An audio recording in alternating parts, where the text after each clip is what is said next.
susuko. Di na bali mang gumarahe, hindi importante ang pagmamadali. Makukuha mo rin kasabay ng mga ngiti.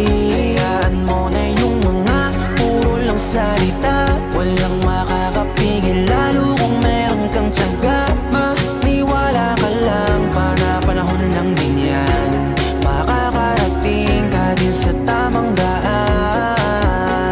Samahan mo palagi ng dasal, huwag mo dapat kalimutang madalas magpasalamat. Dahil lahat naman ng ito ay siya din naging dahilan sa bawat araw na ikay nahihirapan. Gusto niya lang na ipaalam na kung posible ang pwede na mangyari. Huwag kang matakot maiwanan, di naman to paligsahan para lang may patunayan, di na bali. Ang mahalaga, dapat maging masaya, lalong mahalin ang ginagawa mo. Sipagan mo lang kahit nakakatama, itutuloy mo. Walang masama hanggat wala kang dinatapakan tao. Yan ang